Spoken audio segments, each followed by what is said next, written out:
केते वर्ष बयस परे झिଅମାନଙ୍କର ଦୁଧ ବଢିବା ଆରମ୍ଭ ହୋଇଥାଏ।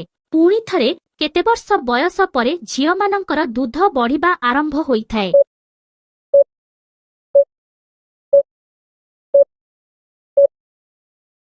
ଉତ୍ତର 12 ବର୍ଷ ବୟସ ପରେ ବଢିବା ଆରମ୍ଭ ହୋଇଥାଏ।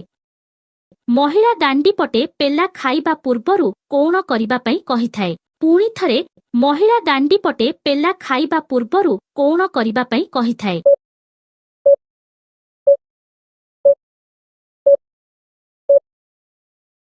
ଉତ୍ତର ତେଲ ଲଗାଇ ପେଲିବା ପାଇଁ କହିଥାଏ। ଝିଅମାନେ ମରେଇବା ପାଇଁ ସବୁଠୁ ଅଧିକ କେତେବେଳେ ଚାହିଁଥାନ୍ତି? ପୁଣି ଥରେ ଝିଅମାନେ ମରେଇବା ପାଇଁ ସବୁଠୁ ଅଧିକ କେତେବେଳେ ଚାହିଁଥାନ୍ତି?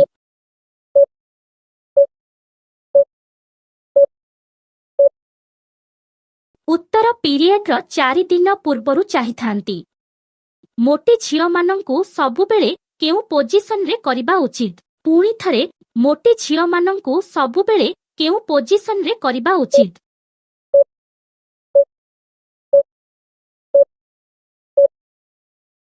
ଉତ୍ତର 2 ଗୋଡ଼କୁ ଉଠେଇକି କରିବା ଉଚିତ।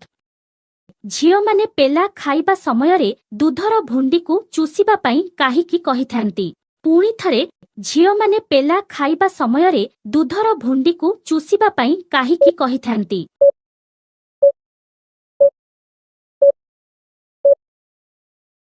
ଉତ୍ତର ଅଧିକ ଉତ୍ତେଜିତ ହେବା ପାଇଁ କହିଥାନ୍ତି।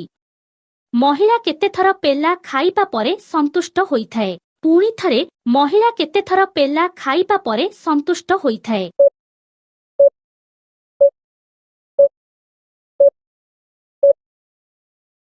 ଉତ୍ତର 2ରୁ 3 ଥର ଖାଇବା ପରେ ସନ୍ତୁଷ୍ଟ ହୋଇଥାଏ।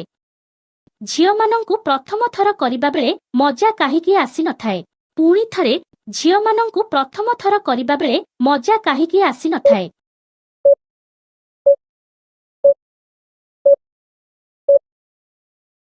ଉତ୍ତର କଷ୍ଟ ହେଉଥିବାରୁ ମଜା ଆସିନଥାଏ।